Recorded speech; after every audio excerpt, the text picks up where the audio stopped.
What's up, you guys? Justin Rivas here. Finished my second video with the A6500. Want to give you a little bit of an update on more things I'm learning about it.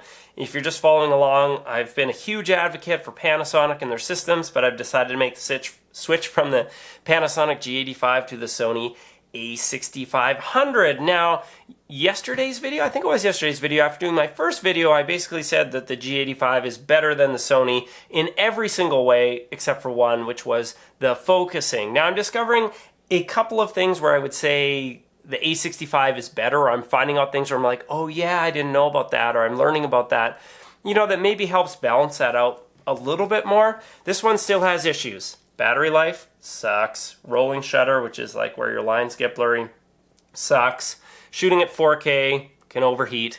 I haven't run into that, but you know, I hear that that's possible. Anyway, so like, it's not perfect, but it nails autofocus. And I will tell you, shooting yesterday's vlog again and having all my shots basically just be in focus, other than one where I had it in manual focus and I forgot. Other than that, every single time it nailed the autofocus. And even when I put on the 50mm shooting at 1.8, which is like really blurry background and is very hard to get focus on, it just nailed it and nailed it and nailed it and nailed it. And so I really enjoyed that part about it. But some other things that I'm learning or forgot about was this can shoot 120 frames per second, whereas this can only shoot 60 frames per second. 120 frames per second basically means you can get much smoother slow motion, like slower, like twice as slow, you know, so it feels twice as slow. And that's really nice. Not only that, but it shoots slow motion at twice the quality that this one shoots slow motion at. This can shoot 60 frames per second at 28 megabits per second. Sounds technical, but it's fine. Basically 60 at 28. This one shoots 120 at 100. So it's basically the image quality is twice as good when you're shooting super slow motion. You know, plus the sensor size is a little bit bigger, so it's getting in a little bit more light. Anyway, all I know is, you know, the shots looked amazing. Indoors, lighting wasn't that great, but it was nailing that focus. We had that nice blurry background, and oh, the shots were just so crisp. So I'm really enjoying. I didn't even realize it shot 120 frames per second until I was looking. I was like, oh, that's cool. I really like that. So that was a big positive for this. The other thing that I will say is what I really appreciate about this Sony is it gets into shooting much quicker, and I hate wasting shots. What I mean by that is there's lots of times where you're vlogging and you don't like leave your camera on all the time because, you know, it ends up draining the batteries, and I don't want to carry around 50 batteries. So there's times where I'm going and the camera's off. Maybe I should leave it on standby, but I turn it off. But then it's like you see something, you're like, oh, I want to shoot that. So you grab your Panasonic, you hit on, you're like, okay, let's go, let's record. Wait, okay, there we go. You know, and it just felt like a little bit more of a delay. There's times, and depending on what the camera's doing, where you're trying to get the shot and it takes a while. Whereas I found the Sony is like, it's on, and as soon as you see the screen, you can basically hit record and it's recording.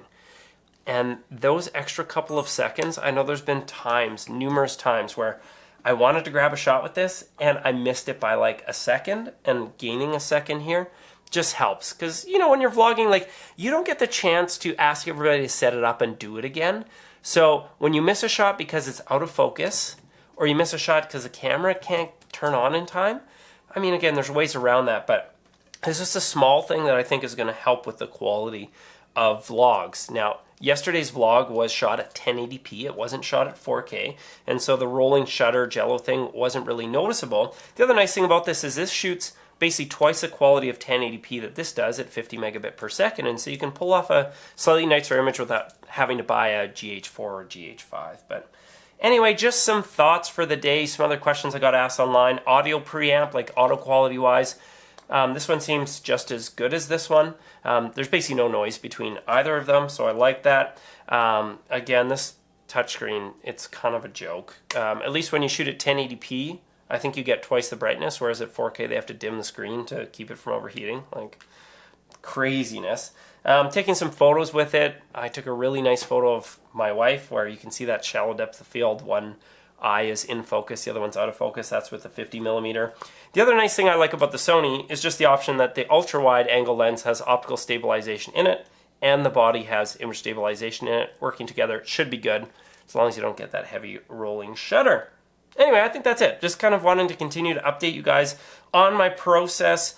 I am getting happier with this, especially when my 2 new batteries come early this week and I don't have to worry about that. Yesterday's vlog, I had 8% left by the end. I was being a little bit conservative, but not too conservative, so battery life, it did okay. But watch the vlog, listen here. I'm loving all this dialogue and the comments.